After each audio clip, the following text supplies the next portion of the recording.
Bonjour, ici Virginie, coach de vie pour Il n'est jamais trop tard. J'espère que vous allez bien. Aujourd'hui, je voudrais répondre à une demande qui m'a été envoyée via Facebook. Siem m'a suggéré de faire une vidéo sur le sentiment d'infériorité et les complexes que l'on peut avoir vis-à-vis des autres. Ce qui effectivement nous bloque et nous empêche parfois de saisir de bonnes opportunités. Déjà, ce qu'il faut se dire en premier lieu, c'est que la plupart des gens pensent que les autres sont mieux qu'eux. Il faut savoir que tous les êtres humains ont des complexes, sans exception. Il y a deux choses à distinguer déjà, le regard qu'on porte sur nous et le regard qu'on porte sur l'autre.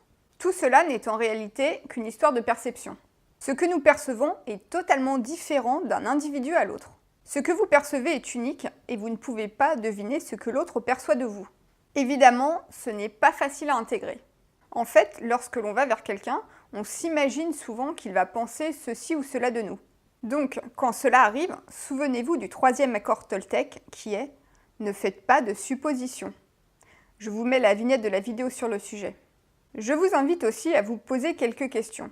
Qu'est-ce qui fait que je me sens inférieure à cette personne ou pas? Est-ce hiérarchique? Qu'est-ce que, selon moi, cette personne a de plus que moi? De quoi est-ce que j'ai peur? Du rejet? De la critique? De l'indifférence?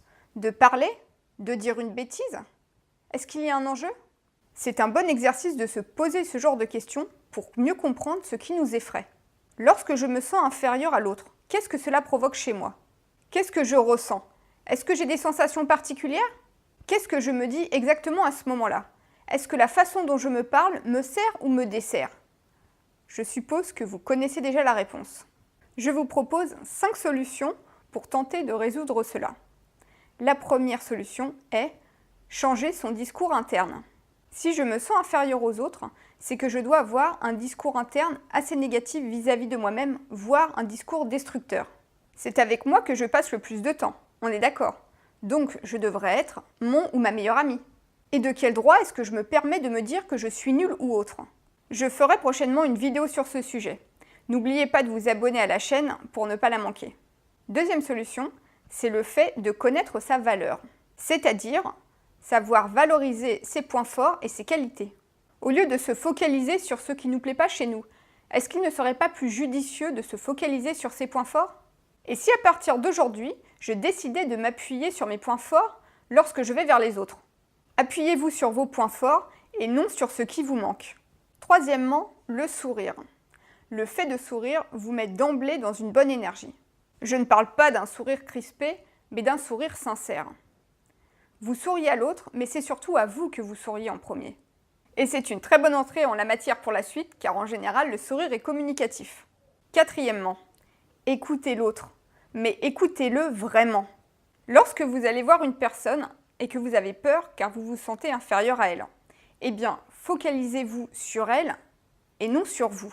Écoutez-la vraiment, écoutez-la attentivement.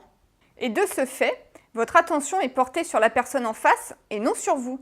Cinquièmement, ne pas hésiter à poser des questions. On peut parfois se sentir bête lorsque les autres parlent de choses que l'on ne connaît pas. Christophe André en parle très bien dans son livre « Imparfait, libre et heureux ». Il dit que lorsque vous vous retrouvez au milieu d'une conversation où les gens parlent de leur spécialisation, donc ça peut être des juristes, des avocats ou des passionnés de plongée sous-marine, je sais pas, je dis ça un peu au hasard, ou des passionnés de littérature par exemple. Souvent, les gens parlent dans leur jargon et utilisent des termes que vous ne comprenez pas. Au lieu d'acquiescer de peur de paraître bête, il ne faut pas hésiter à poser des questions et oser demander pour savoir en fait de quoi ils parlent et de quoi il s'agit. Par exemple, si des gens parlent d'un film culte que vous n'avez pas vu, eh bien, il ne faut pas hésiter à dire que vous ne l'avez pas vu et leur poser des questions par rapport à ce film. Par exemple, pour les corps de métier que vous ne connaissez pas, n'hésitez pas à dire que vous ne connaissez absolument pas le domaine, mais que ça vous intéresse d'en savoir plus. On ne peut pas tout connaître, et on met souvent sur un piédestal les gens qui ont des connaissances dans des domaines qui sont totalement inconnus pour nous. Mais ce qu'il faut se dire, c'est que chacun de nous a son domaine de prédilection. Et la situation s'inverse lorsque c'est vous qui parlez d'un sujet que vous connaissez bien. Il est vrai que ce sentiment d'infériorité peut être ressenti depuis longtemps. Parfois dû à une épreuve de la vie qui à un moment donné nous a déstabilisés, ou ça peut être juste dans certaines situations. Ça dépend en fait de chacun. Lorsque ce sentiment d'infériorité est ancré en nous et présent au quotidien, nous avons tendance à fuir, à éviter d'aller vers les autres, de peur d'être rejetés ou d'être jugés. Et souvent, on s'en veut d'être dans l'inaction.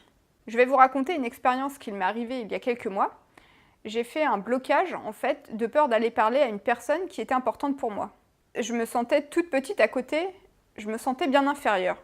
Et l'espace d'un instant, je n'ai rien fait, car je me suis trouvé un tas d'excuses sur le moment. J'avais peur de me sentir dans une situation d'inconfort. Mais je peux vous dire que l'inconfort que j'ai eu sur le moment n'était rien comparé aux regrets que j'ai eu après. Je me suis retourné la scène dans ma tête plusieurs fois après, en ne comprenant vraiment pas mon blocage. Et le fait de m'en vouloir de ne pas avoir saisi l'opportunité d'aller lui parler, même plusieurs mois après, c'est tellement plus inconfortable pour moi d'avoir des regrets que cet inconfort que j'avais ressenti sur le moment. Mais c'est une belle leçon car je me suis promis depuis ce jour que cela n'arriverait plus. Et si j'ai envie d'aller parler à quelqu'un et que j'ai l'opportunité de le faire, qui que soit cette personne, eh bien j'y vais. Car les actes manqués sont bien trop douloureux pour moi. Je ne sais pas ce que vous en pensez, mais nous n'avons qu'une vie. Donc autant essayer de se dépasser et nous n'en serons que plus fiers de nous. L'estime de soi se construit par plein de petites actions qui souvent sont inconfortables sur le moment. Mais petit à petit, on se valorise, on se fait confiance et on s'étonne de nos changements et de nos progrès. La prochaine fois que vous devez aller vers quelqu'un, et quels que soient les enjeux ou la situation, je vous invite à appliquer les principes que l'on a vus tout à l'heure. Il y avait bien se parler, faire attention à son discours interne, connaître sa valeur, s'appuyer sur ses points forts et ses qualités, sourire, porter son attention sur l'autre et non sur vous, l'écouter, mais l'écouter vraiment, ne pas hésiter à poser des questions, intéressez-vous vraiment et sincèrement à la personne qui est en face de vous. Le but est de se mettre dans de bonnes dispositions, de changer son point de focus et progressivement de se remettre sur un pied d'égalité avec les autres, pour enfin pouvoir être dans un échange d'égal à égal. Et dites-vous aussi que l'autre est un humain, que lui aussi a des complexes et que ce n'est pas parce qu'il paraît confiant à l'extérieur qu'il l'est intérieurement. Il a peut-être les mêmes peurs que vous et a peut-être aussi parfois du mal à aller vers les autres. Voilà, j'espère avoir répondu au mieux aux questions de Siem. Et j'espère que cette vidéo va vous aider si vous êtes dans cette situation. Je vous remercie pour votre attention et je vous dis à très bientôt.